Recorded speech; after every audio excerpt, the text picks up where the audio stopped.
శ్రీకృష్ణ పరబ్రహ్మణే నమః. శ్రీగురుభ్యో నమః.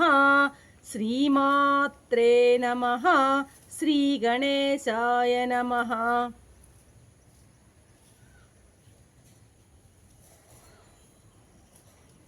ప్రియాత్మ బంధువులారా, నిత్య జీవితంలో భగవద్గీత 547వ భాగం 18వ అధ్యాయం మోక్ష సన్యాస యోగం మనం చివరికి వచ్చేస్తూ ఉన్నాం.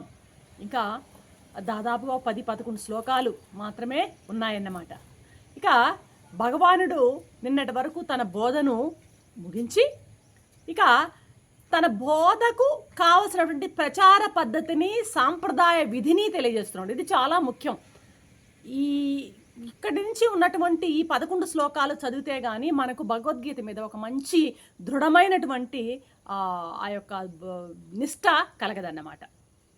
కాబట్టి ఇవి కూడా చాలా ముఖ్యమైనటువంటి, ఇందులో కూడా మళ్ళీ భగవానుడు ముగించాను అంటూ మళ్ళీ కొంత బోధనే చేయడం జరుగుతుంది ఈ చివరి భాగంలో అన్నమాట. సరే, స్వామి ఏమంటున్నాడు 67వ శ్లోకంలో, ఇదంతే నా తపస్కాయ నా భక్తాయ కదాచన నచ శుశ్రూషవే రాజ్యం నచ మాం యోభ్యసూయతి అంటున్నారు స్వామి. అర్జున, నా ఉపదేశాన్ని తపస్సు చేయని వారికి, భక్తుడు కాని వారికి, అదేవిధంగా వినాలి అనేటువంటి కుతూహలం ఎవరికైతే లేదో అటువంటి వానికి, ఇక శుశ్రూష లేని వానికి, నన్ను ద్వేషించేవానికి, ఇంతమందిని వరుసగా చెప్పారు. ఒకరు తపస్సు చేయనివాడు, రెండవవాడు భక్తులు కానివాడు, వినాలనే కుతూహలం లేనివాడు, తర్వాత శుశ్రూష అనే పదానికి అర్థం తెలియనివాడు, అదేవిధంగా పరమాత్మను, భగవంతుని ద్వేషించేవాడు, భగవంతుని పట్ల ద్వేషభావం ఉండేవాడు, వీరికి ఈ శాస్త్రాన్ని బోధించొద్దు అని చెప్తున్నాడు స్వామి. ఇది మామూలుగా శాస్త్ర సంప్రదాయ పద్ధతి అన్నమాట.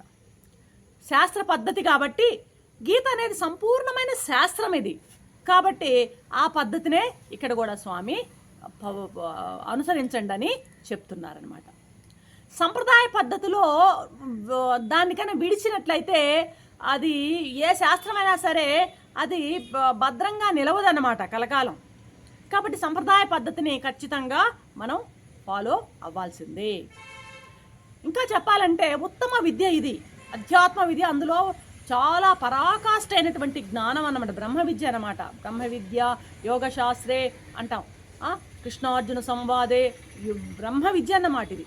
అటువంటి బ్రహ్మ విద్య అయినటువంటి ఉత్తమ విద్యను నేర్చుకోవాలని అనుకునే వాళ్ళు ఉత్తమాధికారులుగా కూడా ఉండాలి అన్నది ఇక్కడ యొక్క అభిప్రాయం అన్నమాట. అప్పుడే ఆ విద్యకు అది శోభని ఇస్తుందన్నమాట. అధికారికి కూడాను ప్రయోజనం కలుగుతుంది. అనధికారైన వాడికి కనుక ఈ విద్యనిచ్చినట్లయితే ఆ విద్యకు తిరస్కారం ఉంటుంది, అది వాడికి కూడా అంత మంచిది కాదు అన్నది మనం ఇక్కడ అర్థం చేసుకోవాలి. కాబట్టే ప్రతి శాస్త్రానికి కూడాను ఏ శాస్త్రమైనా, మన యొక్క ఆధ్యాత్మిక గ్రంథాలు ఏ శాస్త్రమైనా ప్రారంభించేటప్పుడు చూడండి, దానికి అనుబంధ చతుష్టయము అనేటువంటిది ఒకటి పెడతారన్నమాట. 4 లక్షణాలు ఉండాలి ఈ గ్రంథానికి అని. అందులో మొట్టమొదటిది అధికారి యొక్క ప్రస్తావన వస్తుంది. అధికారి అంటే ఏంది? ఈ గ్రంథాన్ని చదవడానికి ఎవరు eligible, who is deserved to study this particular shastra అన్నదన్నమాట. ఎవరు దీనికి అర్హులు అని చెప్పడానికి అధికారి, అర్హులైన వారు అని చెప్పడానికి అధికారి అనేటువంటి వర్డ్ని వాడతామన్నమాట. కాబట్టి అధికారిని గురించి ముందు ప్రస్తావన, ఎవరు ఈ గ్రంథాన్ని చదవగలరు అన్నటువంటి అధికారిని గురించి చక్కగా చర్చిస్తారనమాట. సరే, కాబట్టి ఉంచే ఇప్పుడు స్వామి ఎవరెవరు చెప్పొద్దన్నారు? తపస్సు లేని వారికి అన్నారు. తపస్సు అంటే ఏంది? అరణ్యాల్లోనో అడవుల్లోనో కూర్చొని ముక్కు మూసుకొని కొండ గుహల్లో ఉండడం కాదు. తపస్సు అంటే ఏంటంటే ఇంద్రియ జయం, మనం ఇంద్రియాలని జయించడం అనమాట తపస్సు అనబడుతుంది. ఇంద్రియాలని జయించడమే తపస్సు అనబడుతుంది. ఇప్పుడు శమదమాది సద్గుణాలు, చిత్త ఏకాగ్రత, జ్ఞాన తృష్ట, మోక్షాపేక్ష, ఇవన్నీ కూడాను తపస్సు వల్ల కలిగేటువంటి ఫలితాలు. శమము దమము. శమం అంటే అంతరేంద్రియ నిగ్రహం, మనోనిగ్రహం. దమం అంటే బాహ్యేంద్రియ నిగ్రహం. అదేవిధంగా ఏకాగ్రత, కాన్సన్ట్రేషన్, జ్ఞాన అభిలాష, అక్విజిషన్ ఆఫ్ నాలెడ్జ్, మోక్షాపేక్ష, మోక్షం కావాలన్నటువంటి గట్టి దృఢమైనటువంటి ఆ యొక్క దృఢమైనటువంటి నిష్ట, ఇవన్నీ కూడాను తపస్సు వలన కలిగేటువంటి ఫలితాలన్నమాట. ఎప్పుడైతే బాగా తపస్వి అయి ఉంటాడో వారికి ఈ జ్ఞానము సులభంగా అర్థమవుతుంది. ఎలాగైతే భూమి బాగా ఎండకి ఎండు ఉంటుందనుకో, వర్షం పడిందనుకో, సప్పున వర్షం నీటిని అలాగే భూమిలోకి లాగేస్తుంది. కాగిన భూమి నీటిని ఎట్లా లాగుతుందో, కాగిన ఇనుము యథానుకూలంగా ఏ రూపం కావాలంటే, కత్తి కావాలంటే కత్తి, గొడ్డలి కావాలంటే గొడ్డలి, కొడవలి కావాలంటే కొడవలి, ఏ విధంగానైనా తయారవుతుంది బాగా కాలిన ఇనుము. అలాగా తపస్సున్నటువంటి తపస్సాలి హృదయము జ్ఞానాన్ని ఆ విధంగా ఆకర్షిస్తుంది.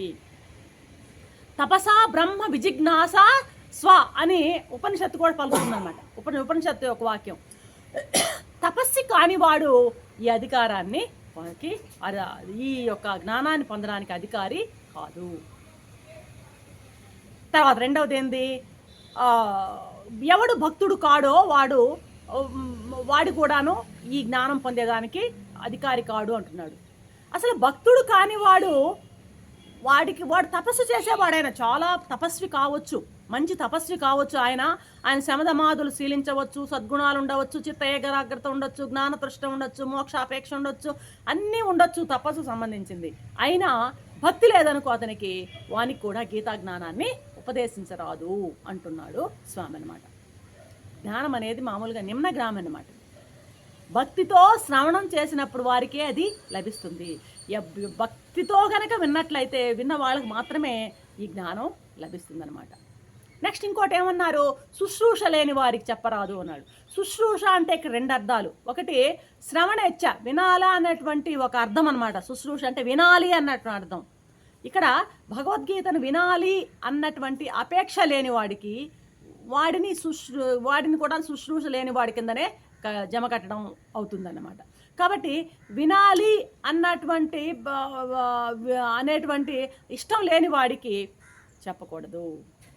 వినాలనే ఇష్టం లేనివాడు, శ్రవణేచ్ఛ ఎవరికి లేదో వారికి వాడు శ్రవణేచ్ఛ లేనివాడు ఇక్కడ కూడా తపస్వి అయినా సరే, వాడు భక్తుడైనా సరే కూడా వాడికి చెప్పకూడదు. వినాలనేటువంటి ఇచ్ఛ లేని వాడికి చెప్పకూడదు. తపస్వైనా భక్తుడైనా చెప్పకూడదు. ఇంకోటి ఏంటంటే ఈ శుశ్రూషకు మరొక అర్థం, గురువులు, సజ్జనులు, పుణ్యమూర్తులు, పెద్దవాళ్ళ యొక్క మహనీయుల యొక్క సేవను కూడాను శుశ్రూష అంటారన్నమాట. శుశ్రూష అంటే పెద్దవాళ్ళకి సేవ, సజ్జన సత్పురుషుల, పుణ్యపురుషుల యొక్క, మహాత్ముల యొక్క సేవను కూడా శుశ్రూష అని అంటారనమాట. శిష్యుడు గురువు యొక్క మామూలుగా బాహ్య దేహాన్ని పోషిస్తే, శిష్యుడు గురువు యొక్క బాహ్య దేహాన్ని పోషిస్తుంటే, గురువు కావలసినటువంటి అవసరాలన్నీ కూడా జాగ్రత్తగా తీర్చినట్లయితే ఆ గురువు శిష్యుని యొక్క భావదేహాన్ని పోషిస్తాడు. ఆంతరిక దేహాన్ని అంటే ఆత్మోన్నతికి ఆ గురువు సహాయకారిగా ఉంటాడు.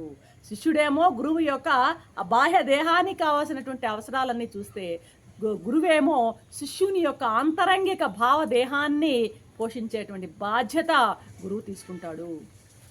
కాబట్టి సేవాభావం లేని వానికి ఈ ఉపదేశం చెప్పకూడదు అంటున్నాడు ఇక్కడ స్వామి. చివరిగా ఏమంటున్నాడు, నాయందు నన్ను ద్వేషించేవానికి అన్నాడు స్వామి. అంటే భగవంతుని మీద విశ్వాసం ఎవరికైతే లేదో,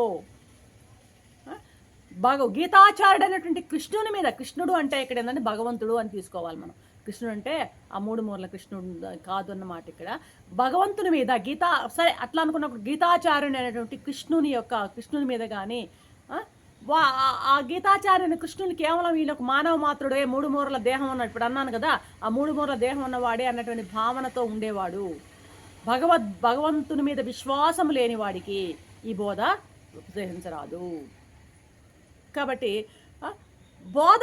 మనం చెప్పేటువంటి బోధ ఫలించాలంటే చెప్పేవారి మీద విశ్వాసం ఉండాలన్నమాట. కాబట్టి భగవంతుని మీద విశ్వాసం లేని వానికి కూడాను దీన్ని బోధించకూడదు అని ఈ రకాలైనటువంటి వ్యక్తులకు ఎవరికి కూడాను గీతను బోధించరాదు అని 67వ శ్లోకంలో మనకి చెప్తున్నారు. రేపటి ఎపిసోడ్లో ఏం చెప్తారో విందాం. అంతవరకు సెలవు. సర్వం శ్రీకృష్ణ చరణారవిందార్పణం. ఓం.